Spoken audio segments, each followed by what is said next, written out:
The United States Department of Agriculture is using the web to reach out to farmers and their crop production support system.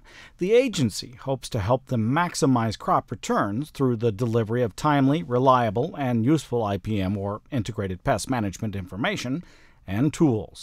IPM is an ecological approach to production with the goal of eliminating or reducing pesticide use, while at the same time managing pest populations, weeds, diseases, and insects, for example, at an acceptable level.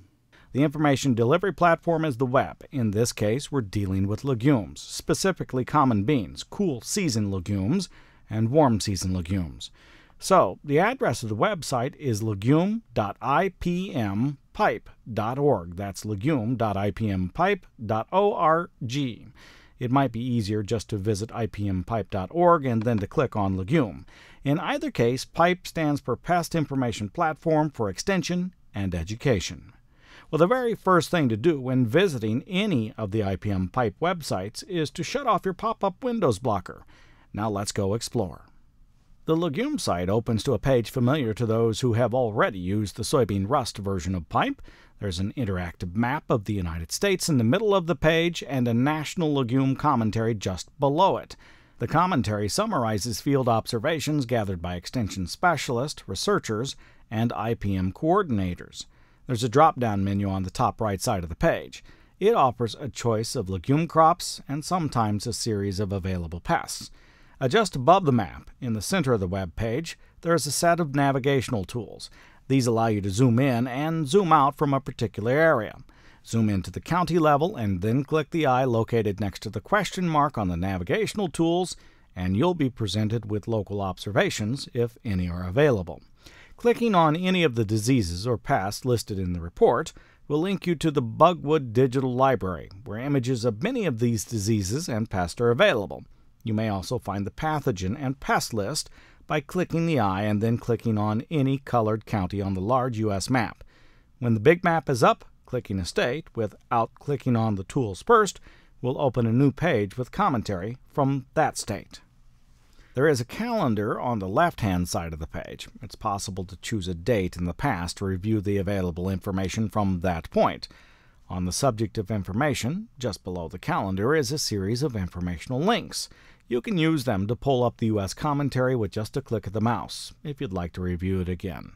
Find educational information on diseases like white mold, including diagnostic cards, and to learn about the PIPE website, the growth stages of all types of legumes, or additional images on legumes and problems from the Bugwood Digital Library and Wiki. There is much more information on the opposite side of the page or in the Management Toolbox of the lower right-hand corner. As the name would imply, all of the information in this section pertains to crop management based on good farming practices determined by the best available information and science at that moment in time. There are two main differences between the tactics and guidelines sections. Guidelines are a bit more general and are provided based on growth stage of a crop, while tactics are a bit more specific. They do not have to be identified with a growth stage or range of stages, although they can be. Both will be available at a national and state level. That is, if a state has been chosen as the geographic location on the map, then statewide tactics and guidelines, if available, will replace the national set. The GFP tool, again in the Management Toolbox, is designed to pull together management information from the state-specific commentary and guidelines, state when available, otherwise national, as expert advice, and put them together with the actual practices undertaken by the farmer. The generated document can be used for insurance purposes, if needed. By the way, none of the information provided by the user when completing the GFP form is stored in the system. Let's go through a form. Click on the GFP tool, and a new web page opens. From it, a detailed set of instructions can be downloaded. The fields marked with an asterisk are required and the others are optional. Several pest groups can be selected at a time, but only one crop group. Well, the system then looks for any commentary provided for the state and pest groups, indicated that is not older than 15 days.